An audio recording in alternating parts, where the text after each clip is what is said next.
All right, we are live. Hey guys, welcome back to the show for a Sunday Night Live with our good friend Indigo Angel. And we're going to be getting into some really interesting stuff today about what's going on in the Middle East, this Stargate grid system, and a whole number of other things. But before we do that, a few quick announcements. For one, next weekend, I believe it's next weekend. I have to check the dates. Yeah, next Sunday, we are doing our very first Tier 2 Patreon Zoom, live Zoom Q&A, where you hop on a Zoom call with us and ask us anything you want. We can just have a discussion and just be a hangout. It's a first of a monthly thing that we're going to start doing. It's only $10 to sign up for Tier 2. So if you're interested in that, go over to our website or our Patreon and sign up. It's $5 for the first tier, $10 for the second tier, and we'd love to see you there. Also, there's a few slots left for our Hawaii conference coming up in April, April 20th through the 24th on the Big Island. We are super excited. I know it might be a little last minute to grab a ticket and book a whole trip to Hawaii, but if you decided you wanted to, there are a few slots left.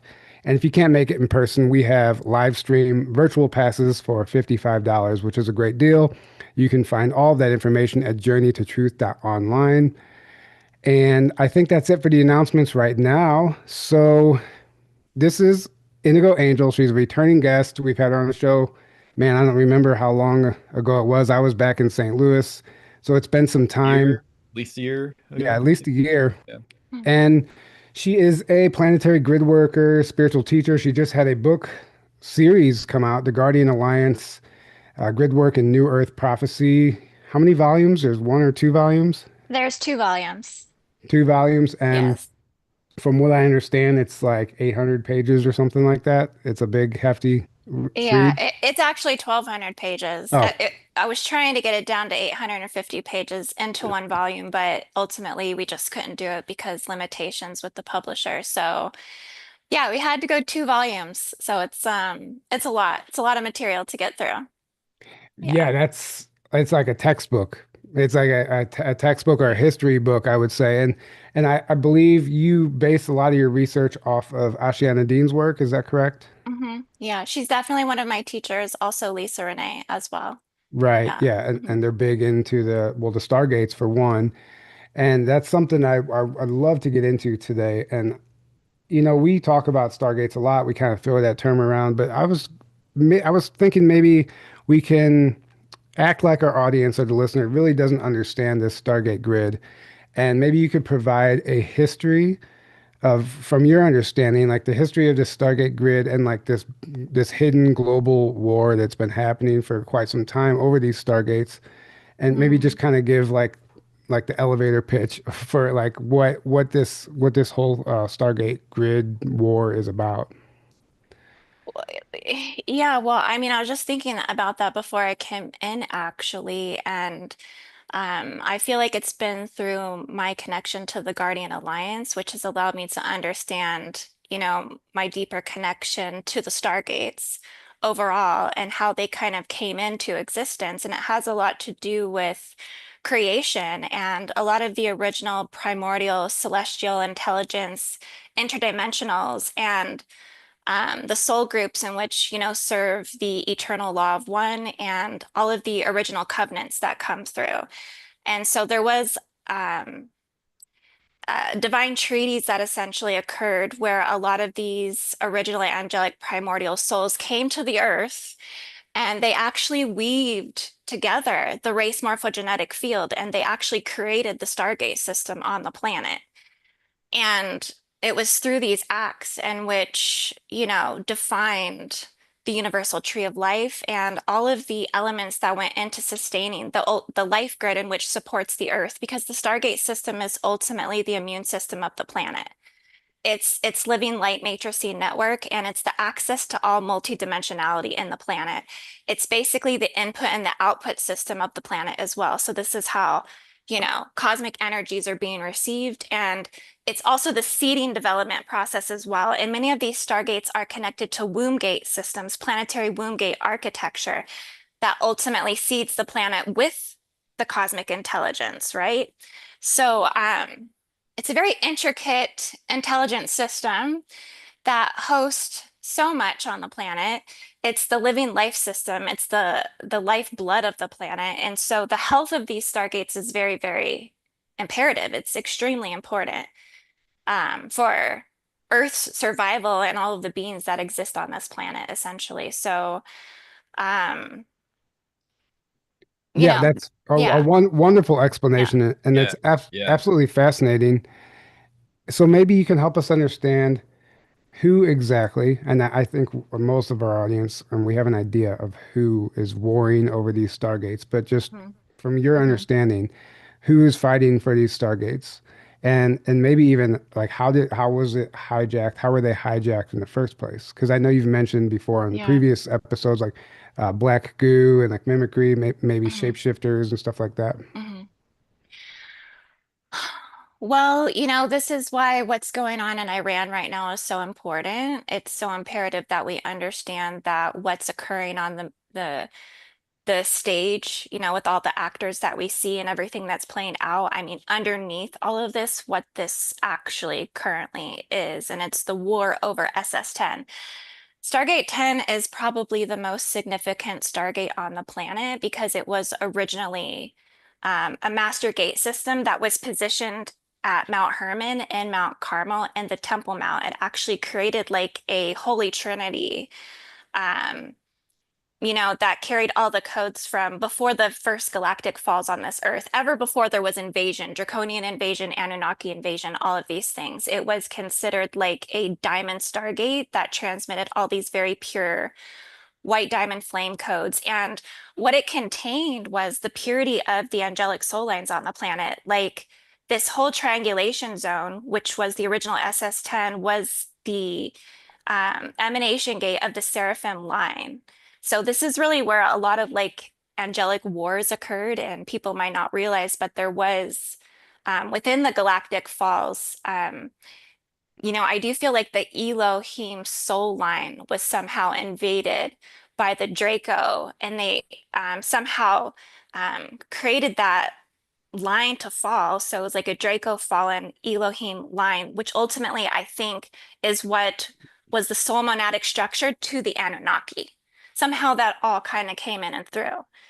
And what happened was is they actually forcibly extracted that gate core access in Israel, and they actually shifted that over to Abadan, Iran. And that's actually the history of SS-10. So it is a hijack Stargate system that was implemented through Draco reptilian Stargate displacement technology that happened.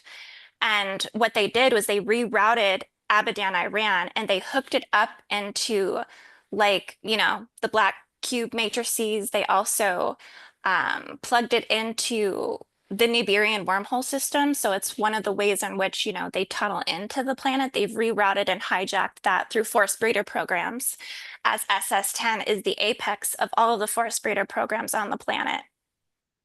Wow. Um, yeah. Oh yeah. And that's why we see the things that the divine feminine crucifixion that we see in the Middle East to the degree that we do. But not just that, they hijacked the dream fields as well. They placed dream harvesting devices specifically on that gate system. And it's also how they harvest the astral. And they scramble all the soul pathing in the earth. And so there, I mean, there's a list of things that are going on there. It's a very long list, and it's not a pretty list, but that's what the multidimensional takeover is all about. Wow. So explain to me the soul takeover of the Elohim. That's interesting to me because, there's one of the narratives out there is that the Elohim is an angelic force, right? So you're saying Hmm. that there was like a soul takeover from a draconian bloodline or something like that. Yeah.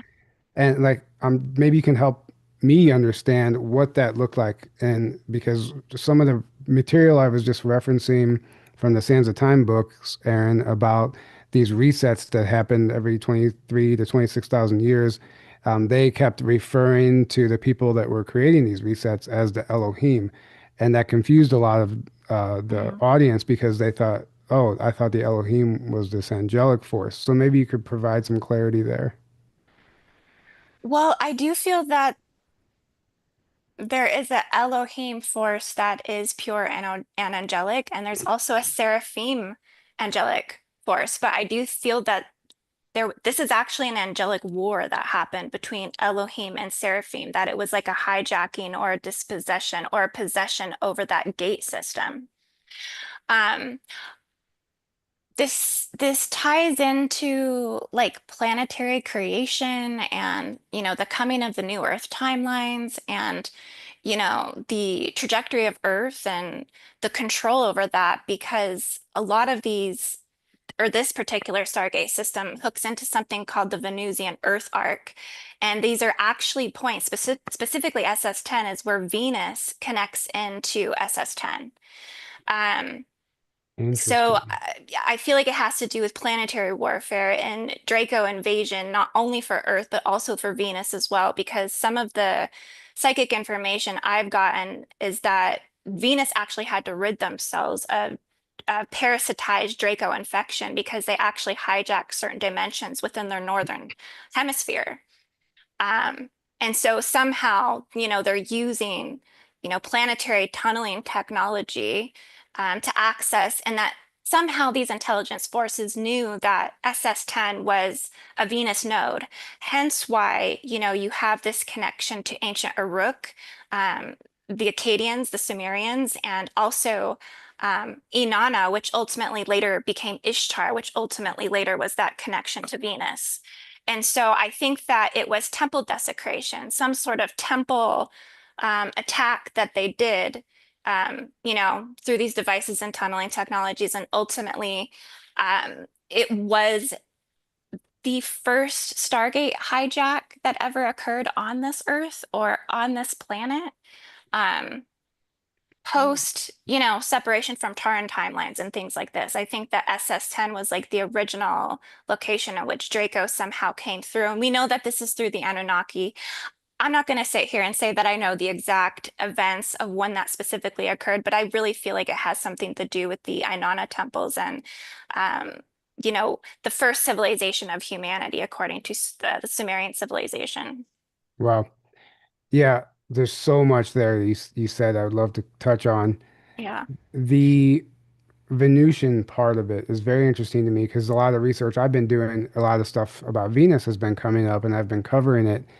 And in particular, so, in that book, The Genesis for the Space Race, which is a fascinating read, is very, very good intel, whistleblower, insider intel from people on the inside. It was written in 1980, actually. The book is a very Yeah. old book, but it's profound and not many people know about it. So what they claim is that many Venusians have been, working with humans and the governments around the world to help, bring us to into this new age era of golden age of global peace. But Yeah. I didn't know that the Venusians claimed that their original home was Earth until they were forced off planet and they to reside on Venus as like that was their, they had to take refuge there. And then the beings coming back to help us and why they're so vested in us is because they were originally from Earth, according to this material, which I find super fascinating. And if that was the first Stargate to be hijacked, it would make Mhm. it's just all starting to connect. Yeah. Yeah. 100%. It's like 360 degrees. Yeah. Yeah, I didn't even have any of this understanding until I think it was like July 22nd, 2025 last year.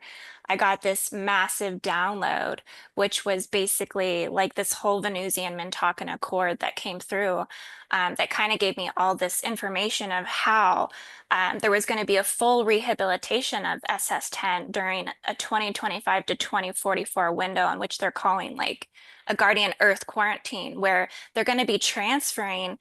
So the war that we're seeing, this is just the beginning. I've seen that this is going to be something that will be very substantial over the next 19 years. And I know that's not what people want to hear, but the bulk of that transformation will happen over the next 3 years. But what's happening is actually controlled transfer of that gate system out of harmful, authoritative, trauma-based priesthoods and brotherhoods. And into the control of the Magdalene bloodlines, which are the official bloodlines that actually are in covenants with, you know, the Venusian sisterhood and things like this, and just like the um, crystalline prophecies of the future new Earth and things like this, that it's a control transfer.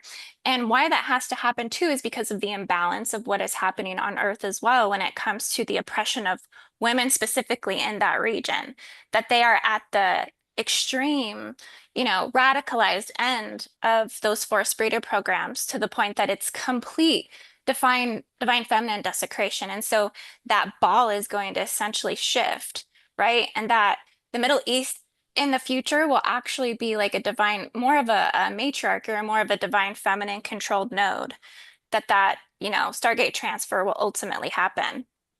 But Mm, but this goes back to, when you said like how does this tie in? I think the book of Enochian records, when they talk about the fallen watchers that descended at Mount Hermon. Mount Hermon was one of the triennial flame points of the original SS-10. And that's where they descended, all the fallen angels and came and mated with, the women of Earth and things like this. I think that was the original forest breeder program to ever occur on the planet. yeah. So yeah, all that's getting kind of corrected in the timelines. Can you explain how black goo ties into this and what role it played in taking over or hijacking? And you talked about this mimicry. Like, if we're going to take this down to a very 3D level, 3D beings guarding this gate, like, how would it have been taken over? Do you have any understanding on what that looked like? Yeah, well, black goo. I mean, black goo, I feel like is it's something that really oozes out of the eighth sphere. I mean, I just see that just psychically tuning into it. I'm tuning into a portion of SS-10 that actually emits black goo out of it. Like is well, because there's so much AI. Black goo is like it's like false circuitry. It's intelligent circuitry, but it is ulcerative. It's corrosive. It's like acid. Hmm. So this is what kind of leaks through certain systems, certain portals, black hole systems and wormhole systems that are leading into other sectors of the galaxy, primarily that are dealing with non-human intelligence. They're autonomously controlled by Draco AI, like robotoids and things like this. So I think a lot of that is coming through AI chaos vortices, which is what a portion of SS-10 actually is. And the mimicry is what these types that have access to this at such, that have weaponized these things, um, they use mimicry as a source of trickery and impostery that they use to hijack the gate systems themselves. Is they mimic, they pretend to be something that they're not, and they trick the beings that would be in charge or within guardian roles of certain gate systems and things like that. So it's about um, you know, It kind of like what we see AI doing to us now, not being able to tell the difference in reality, and basically. Yeah. precisely what happens in the show Stargate SG-1 too. The Yeah. way it's a well, parasitic takeover of the mind, and that's how they can infiltrate the gate system. Yep. Yes. And I think that There's show is disclosure. Go ahead, Aaron. there's so much disclosure in that show. It's funny you brought that up because Amanda and I watched all of it years ago.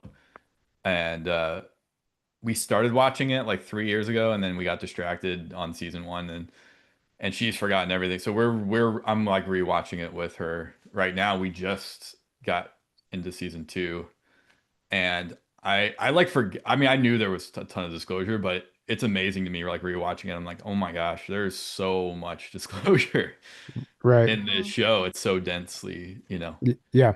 it's so And dense it's with it. and it's interestingly enough getting a reboot. So they're bringing it back with the And they're getting, yep, original creators. So I excited about think that. stay tuned for that as far as more disclosures coming. Um, you mentioned a few things. So Magdalene bloodline takeover, is this like an authority transfer? Is it back in the right hands, or is that still underway? Is that still what the fight is about? Yeah, that's still what the fight is about, is what I've got. Um, that it's a process that is going to happen through. a quarantine timeline that will occur from 2025 to 2044, that it's going to take time for those transfers to ultimately occur, because we ultimately have to restore the pathways to Venus, because that's ultimately what can come in and override a lot of this machinery that's, hijacked, this astral warfare over the dream fields, because a lot of this harvesting comes through the dream space. This is really kind of, how this is happening, I guess you could say, is that they are destroying the dream fields. It's a war for the planetary mind, and so they do things like, through this tethering device, they basically can implant into the temporal systems. They can install artificial dreamscapes and overlays and inserts. They can hook wormholes into your body, into your field, and then in turn hook them into the frequency fences. So not only are you getting bombardment from, the outside world of what you're seeing, but really it's kind of almost tethered and hooked up into you. I don't know if you've ever seen like Draco implant systems or have ever got a glimpse of this, but whenever I've remote viewed the body, the physical body of any of the SS10 types, they're completely hooked up with the Draco implant system. I mean, they carry them in their field. I mean, it's crazy. It's the craziest thing I've ever seen.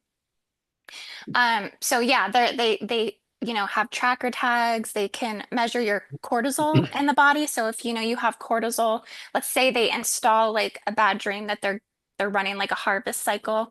The next morning, they're still harvesting through your cortisol being off or your central nervous system being off. And Yeah. how they harvest essentially. Yeah, and that's absolutely happening.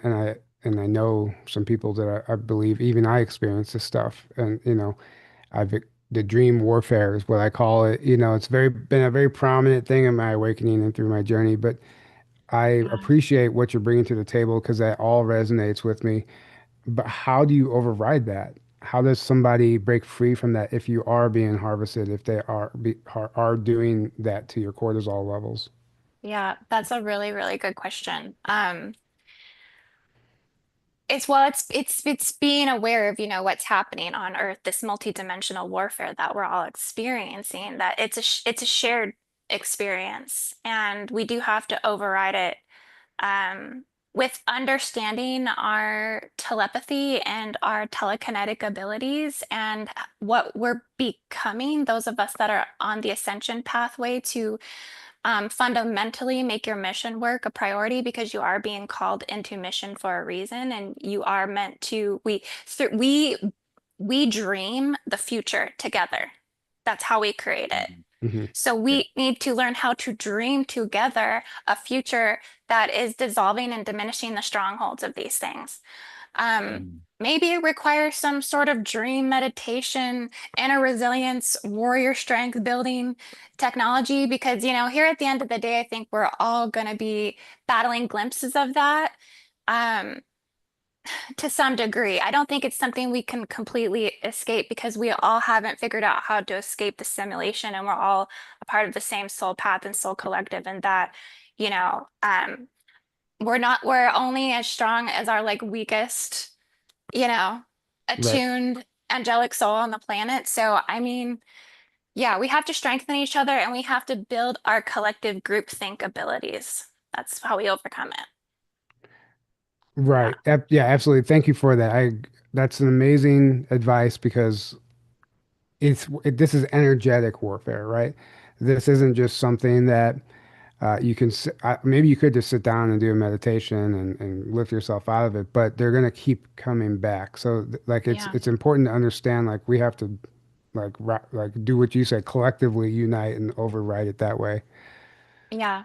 Yeah, because the grid workers, and I mean, I say star seeds, whatever hat you like to wear, whatever label you want to call it, but or indigos, um, we are the ones that actually possess the awareness to awaken to it to this level and to this degree. And so it's up to us to organize the systems that help continue to create and build the organic grids that sustain and can override and power. If we allow the organic Stargate system to falter and to fail and to ultimately be totally hijacked to the point of no return, which one of the things that came through the Venusian Accord on my end with my connection to the Guardian Alliance was that there was 5 out of the 12 Stargate systems where we are seriously in like a danger zone.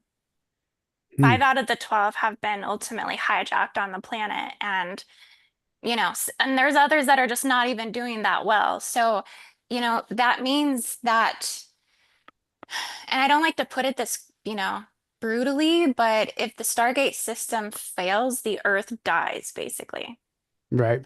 Yeah, and I think that's why not just you, but anyone who's kind of tapped in and understands what's happening in the bigger picture here, like almost, and maybe it's my algorithm, but so many people are talking about this Stargate in Iran, and that's really what this is all about, and other hidden technologies and extraterrestrial factions and all kinds of stuff. But I agree, like it's crucial to like take control of that one, and maybe the fate of the planet depends on it. Who knows? Maybe it's already been won and we're just playing it out. You know how that's one of the narratives out there, one of the theories. Yeah.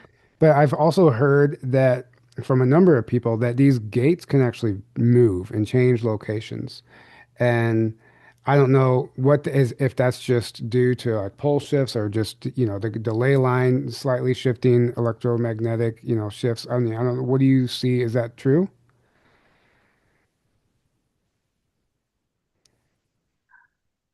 Mm, That they can yes and move? no, yes and no, yes and no. Uh, that's a complicated question. I do feel that Well, can they prior, move? Can a Stargate change locations? That's to simplify it. I don't think necessarily that they're going to move unless like the core access or the core wheel or the core sustainment is somehow rerouted, so to speak. Um, because they're natural passageways, they're natural portals that, are according to, the electromagnetic field. And I feel that there were probably a different set of stargates prior to pole shift, that the whole like Mu and Lemurian um, grid templating, like prior to fall, that there would have been maybe a different complex of Stargate systems, but after pole shift occurred, that also somehow plays into the Stargate system that we're dealing with now. I also think that new Stargates can pop up at any time as well, and that we do have baby Stargates. I call them like Stargate class twos that are located in places where you have like dragon eggs, which are the emergence of new lands that are coming from the tectonic plates and things like this. That some of them are in pre-form and that they will ultimately make their way to their, ultimate placement. But I don't think as far as like the timeline we're in now that they're just up and relocating. Yeah. Well, the only reason I bring that up is because Carrie Cassidy's whistleblower, Mark Richards, she just released 2 books of his, testimony. Mm, And he, on a number of occasions, matter-of-factly says that they do change locations. And that's why we've set up shop in the Middle East because they're constantly shifting. And mm, they have to be able to move with it to keep it guarded. And that's just what he says. I don't, that take it with a grain of salt. That's just coming from one person.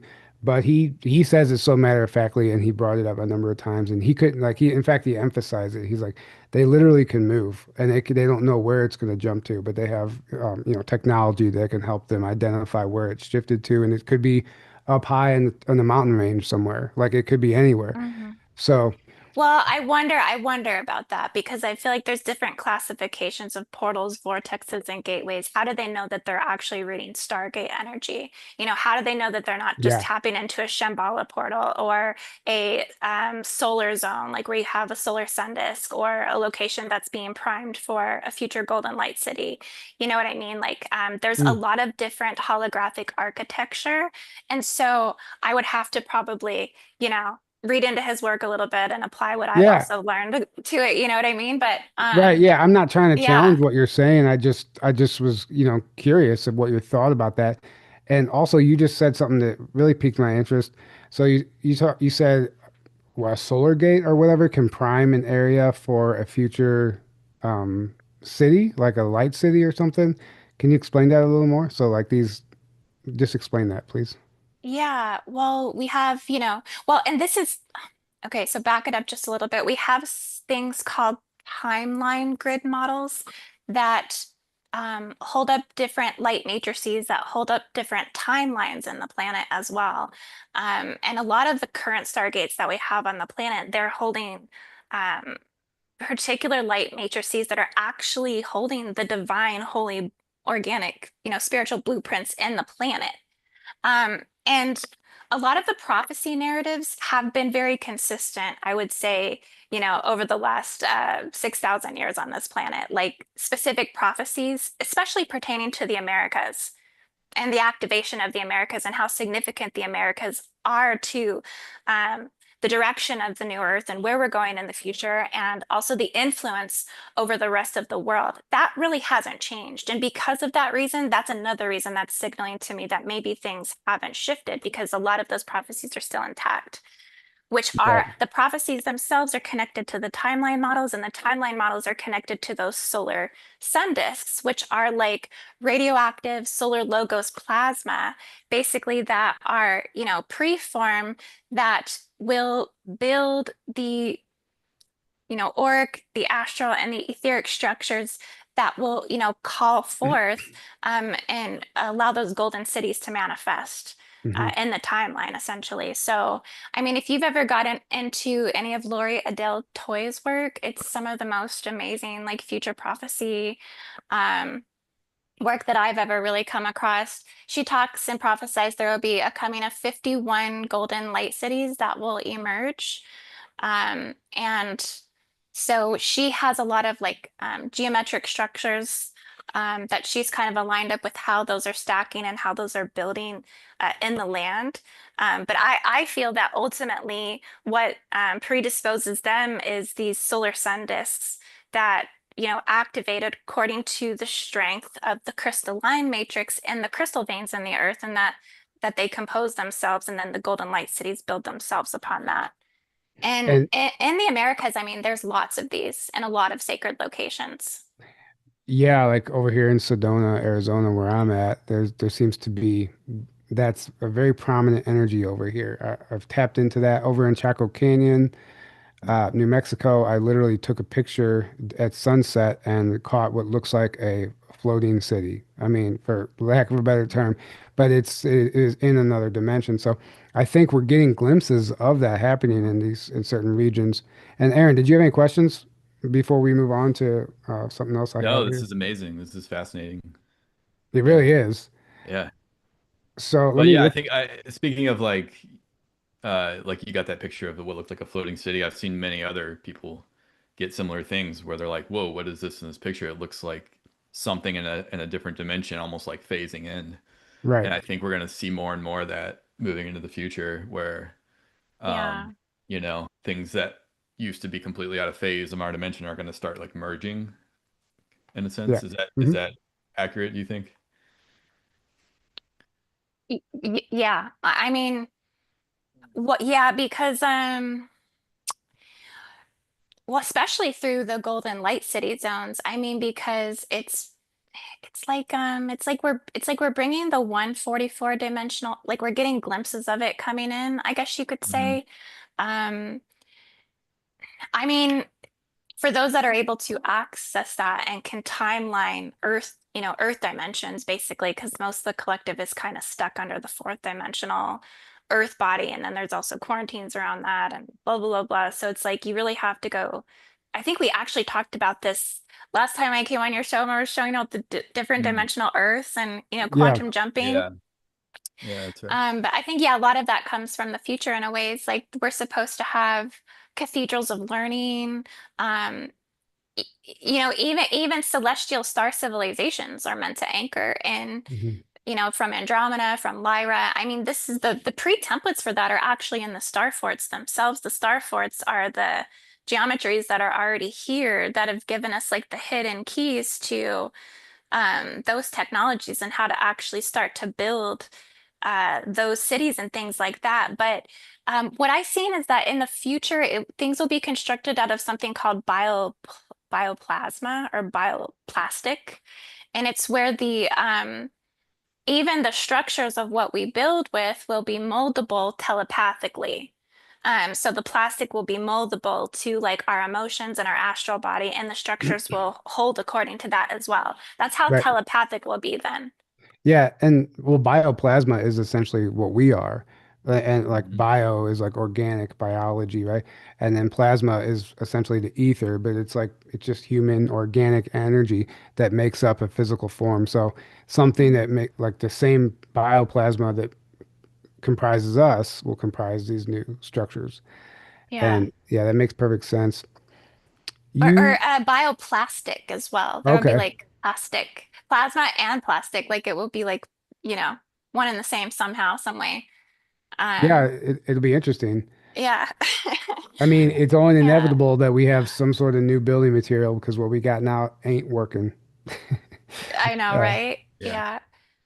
Yeah. I didn't you, know though, did you want me to like show the map that I had and we could look at the SS10 region yeah, we a can do little that, bit? and then I have another question. I'll just save that question for after the map. So go ahead and pull up the map, and then Okay. we will discuss that. Yeah, this I think actually a visual would be good for people because well, there's 12 stargates, right? At least 12 main known stargates. But Yes. there's many more than that, like you mentioned. So Yeah. maybe you could at least help identify where some of those are, and it gives people a visual. Well, I just want you to know, this is kind of a messy map that I have been charting all of my current updates on. So, um, I wanted to show, that this basically is like the whole SS10 region. Okay. That, when you think of a Stargate, we think of just like this vortex, but really it governs like a whole, you know, quadrant or zone essentially, and it's so much bigger than we realize. Um, but I can take this overlay off. I was going to take them off as I talked about them actually. Okay. So that way it's not like blinding us with that big circle. But I think that the Draconian Anunnaki Sumerian Empire is, ultimately this area here. Um, Let me tune in here. And SS10 is located about here, in Abadan. So it's kind of on the Iran and Iraq border, essentially. And it is actually located in the whole ancient region of, ancient Sumer, um, Is Uruk, like basically the whole Mesopotamian is that where the area. Tigris and Euphrates is? Yes, exactly. Right. It's like in between those Right. rivers. Hmm. Because what's interesting about that too is according to the Smoky God book, it's an Inner Earth testimony.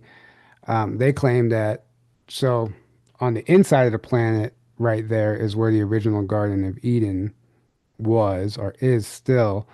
Where the Tigris and Euphrates meet, but it flows into the planet, and that's where the Garden of Eden actually is, which is really interesting that that would, if that's even true at all, might not be true at all. But if it is, if it does hold any weight, it's interesting that the Draco Empire would be in that same specific region. Yeah, it's like so in front of our face. Like, Right. you know what I mean? Like arrow pointing here is so obvious. You know what I mean? Hmm. Um, and so, I mean, I like to say, that there's somehow they have even like some sort of earth tunneling, that they can create other SS10 areas. Like it's almost like as if they can duplicate artificial portions of the Stargate and implicate them in other zones on the planet. Like I do feel like we have SS10 strong arms that exist in the United States that, we have they've somehow wormholed and we have these extension arms, such as, places like New York City, um, Dearborn, Michigan, Texas, Houston. I mean, like you can, see how SS10 types have essentially mobilized themselves into other places. But I think that the whole region, ultimately, that the apex of it is Qatar, that it is Doha. And it's kind of interesting because Doha actually comes out of the Persian Gulf here, almost kind of like a phalanx, Hmm. in a way, like, like, I mean, that would be a draconian technology. If you think about all of the obelisk networks on the planet, I do feel like the obelisk systems are draconian technology. It shows masculine Right. dominance over the feminine, over the earth body. Yeah. It's how they substantiate divine feminine geometries and things like that. And it could be like a way to siphon Kundalini energy too, I think. Yeah. Some of that grid is doing that. Absolutely. That's why they want such a hypersexual society, because they're harvesting that energy through the grid that they have in place. Yeah, definitely. Definitely. And then we have all, the current warfare over the Strait of Hormuz and Karg Island as well, which is another place that is very significant, within this sphere, 'cause this is where I think 25% of the world's oil is distributed through these locations. And then this is like, a major contention point for the current war that we're in, is these two spots here. Um, So the blue dots are like over there by Jerusalem and all that stuff. Are we looking at, are those, what do the blue dots indicate exactly? so yeah, the blue dots are locations that I just, put on the map. They're important. Like Mount Hermon is here. Okay. This is where the fall of the Watchers occurred.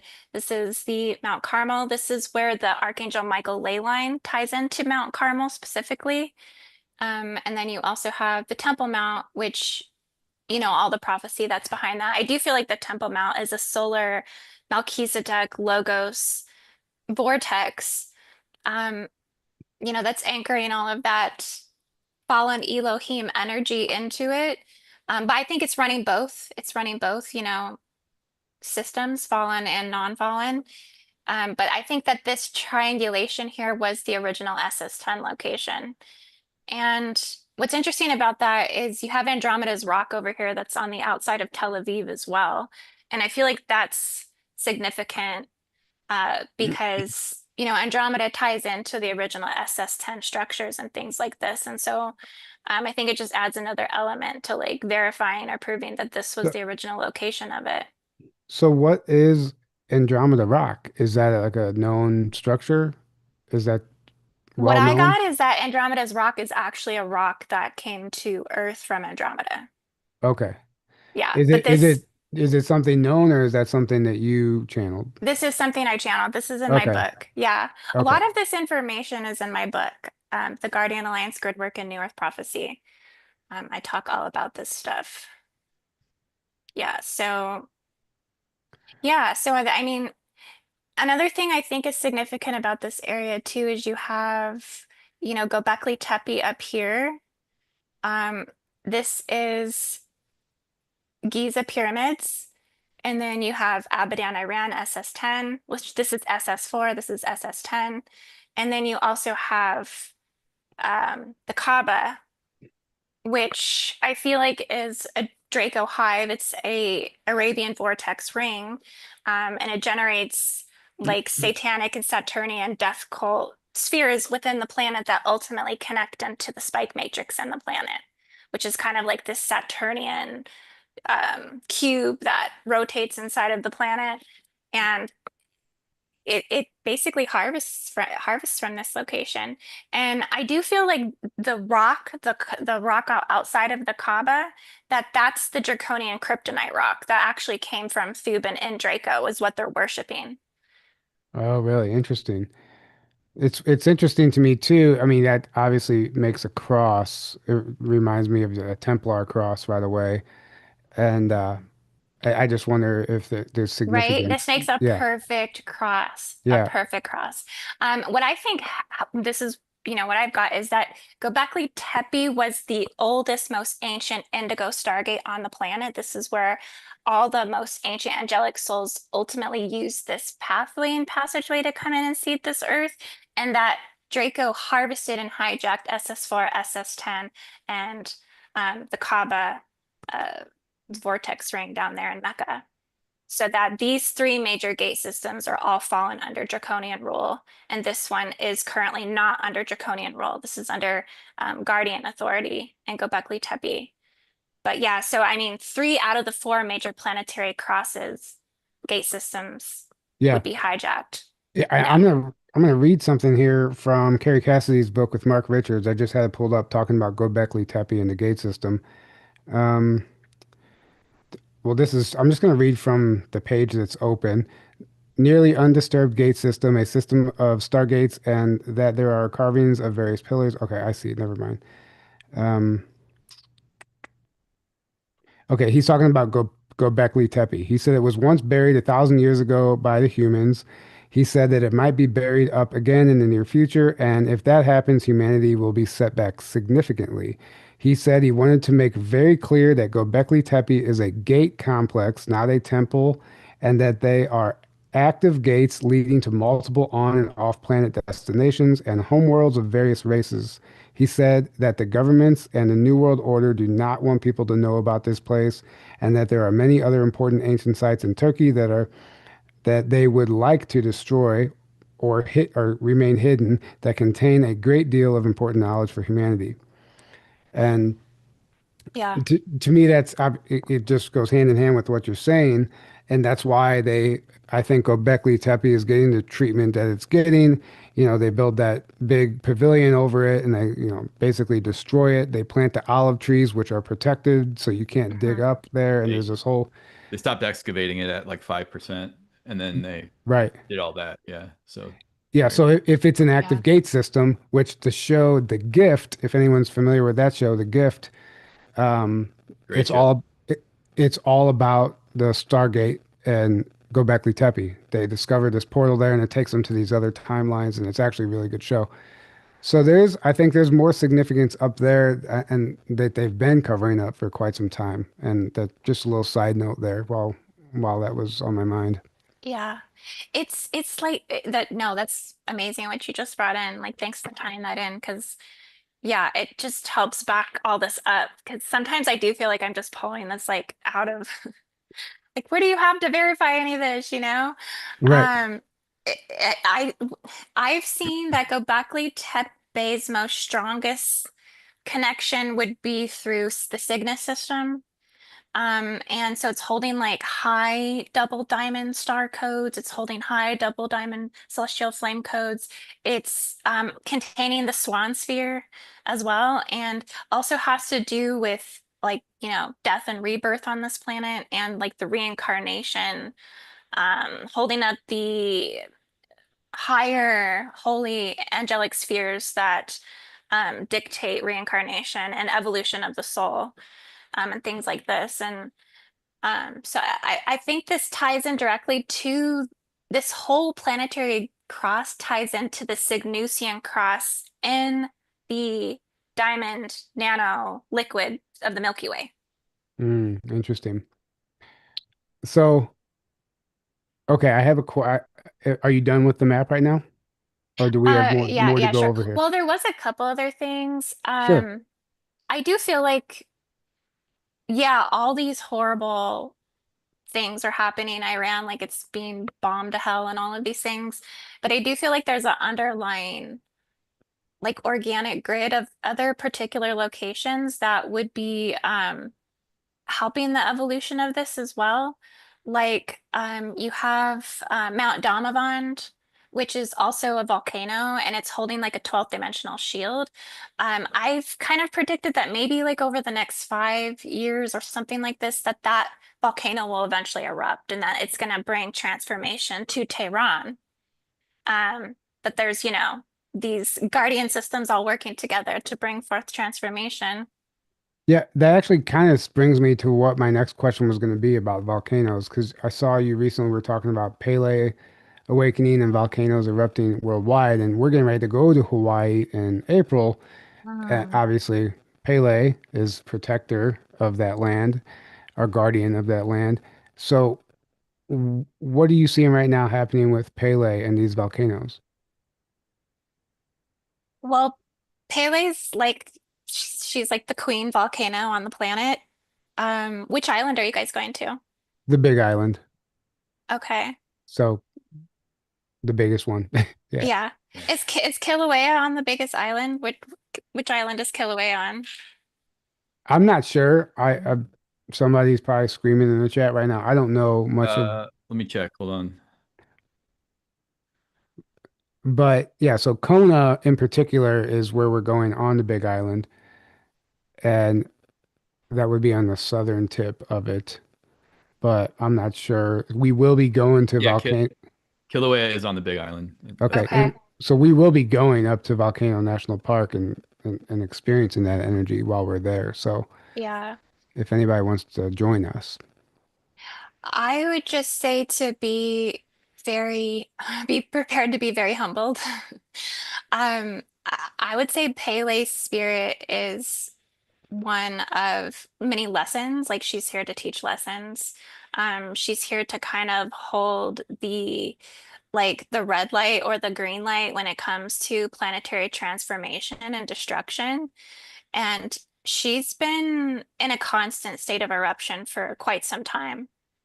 I think I get updates like almost every other day of like she's spewing magma and lava. So I mean, I think there's definitely a lot of psychic energy and connection and communication that you're probably going to be receiving when you go there. I would definitely take her an offering. yeah, Um, that's a great point. Thank you. Yeah, that And is. and Yeah. I know like don't try to take something from the island, especially lava rock, without permission as well. Uh, yeah. Right. but when I was there in 2019, somebody did try to take something, and the brakes went out on their plane. They had to switch planes, and then the second plane had something wrong with the air circulation, the system, and they had to turn back around and land, and they had to go everyone was like, "Put those rocks back. We told you." Yeah. So she put them back, and then everything was fine after that. But it was like quickly, as soon as she thought, "Oh, it's no big deal. I don't need to ask for permission to take these." It like disrupted the flight, you know. It was crazy. Wow. Wow. Yeah. So you also were you gonna say something?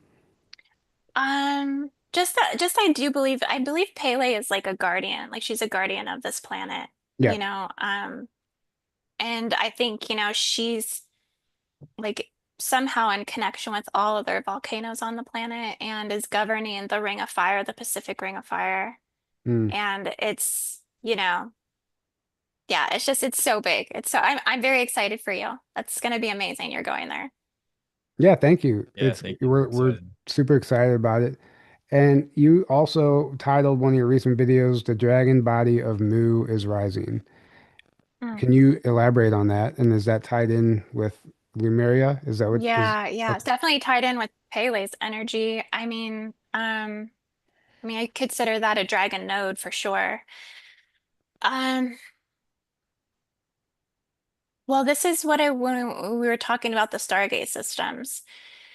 Um, it's just one element of it, but if you think about the planetary chakra systems and what we're dealing with now, I think it's an artificial chakra template, planetary chakra template that we're working with. And as the dragon consciousness awakens more and more on the planet, that the original dragon chakra vortices that follow the dragon bone ley lines will start to emerge more on the planet, and that will also maybe be revealing in a sense where we're awakening to things being a little bit inverted and upside down because I honestly think the planetary root chakra is the Uluru Gate system because that's where the most stable tectonic plates are located on the planet. In Australia? Yeah. And Right. that's why you have like that mother tree there and a lot of the Pleiadian original seedings that came in with the 24th DNA chromosome of the angelic human soul body. Like that was all, you know, seeded there at that location.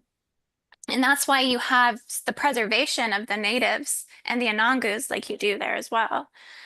Because those guardians are very active in keeping that gate system pure.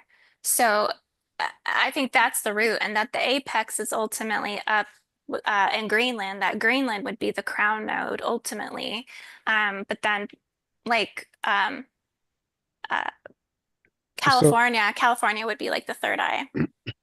in your opinion, why is there so much attention on Greenland right now? Is Yeah. it like why does Trump want it as part of the United States? Have you tapped into any of that? Yeah, yeah, yeah. I've done a lot of. I've looked into that a lot actually. I think it's about, it's an empirical quest, that's for sure. I think, Trump is a empire archetype, like an emperor archetype. It's about controlling, the northern regions. I mean, because that's really where I think there's a lot of things up there that are going to be revealing themselves. I know that there was, I can't remember the name of the guy, but there was a guy who talked about that there was a massive UFO up there in the center of Greenland, Yeah. which really, the more that I kind of got into that, it's actually some sort of futuristic technology that's connected to the Hyperborean gate system that's encoded into the core of Greenland itself. And even as I started to look more at the structures there, there's like the Iliostat passageways, and there's a lot of military bases that are around that.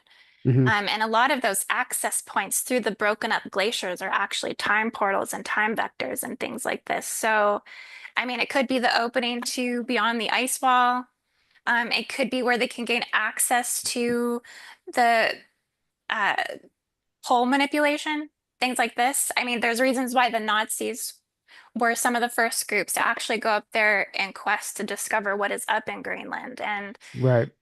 yeah, so Yeah. I mean, this opens a whole can of worms. I mean, So is there a known, is one of the major stargates there or not? mm, um, I just, yeah, I didn't come across a specific Stargate in Greenland, but I did come across a very significant ley line that's running from the Nord Station down through this supposed UFO site that runs down through Washington, D.C., down through SS2, down to through the Yucatan Pyramids, and all the way down to Rapa Nui. And it ties into some prophecy with the Guardian Heads. I call them the Thousand Guardian Island. Um, these Guardian Heads are actually connected to a planetary defense system that activates kind of like the fifth element. when you say guardian heads, you talking about like the Easter Island Moai heads? Yes. Okay. Yeah, Yes. because that's what his name is, David Wynn Miller, by the way. And Yeah. that's what he said. He goes, the beings that left that craft under the ice in Greenland are directly connected to the Moai on Easter Island. I mean, that's what he claims. There's some bold claims in what he says, Yeah. but that's what he does connect those dots. Yeah. Yeah. And that's what I was going off of was those claims actually. And that's how I tied that ley line together. And believe it or not, there is a direct correlation. Right. Like it's like when you see it, it's like, oh my gosh, like this is crazy. Yeah, I Um, mean, yeah. well, I think Easter Island in Hawaii, I mean, that was all part of Lemuria. And if you look at the topographical map, we just talked about this. There's a sunken island chain there between the two. And allegedly some diving has been done. And there's like, it's just loaded with artifacts and ancient Lemurian ruins underwater there Yeah. uh, between Easter Island and Hawaii. So it's interesting that that would be connected to Greenland as well. I mean, who knows what was really happening on this planet so long ago, but it's interesting. I guess those heads walked out of this spacecraft. Like that's how they got here. It was like they came in through the UFO and they made Yeah, themselves down the Easter Islands.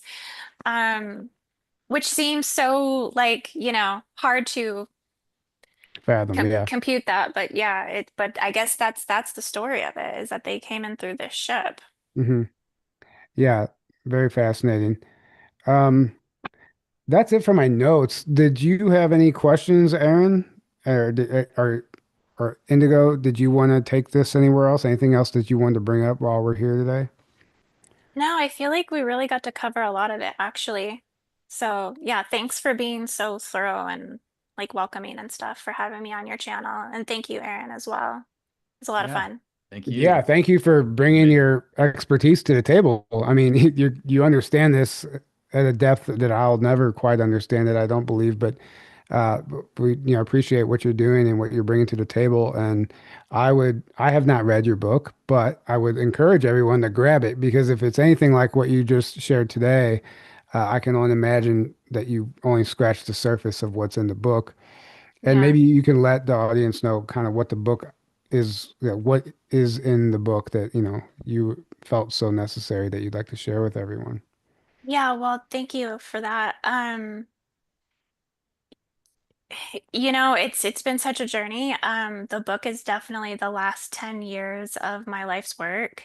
And I was kind of guided at the end of 2024 to start putting all of this information together from all of my uh, travels to do study the stargates. I've been like all over the world to all these different locations gathering this information.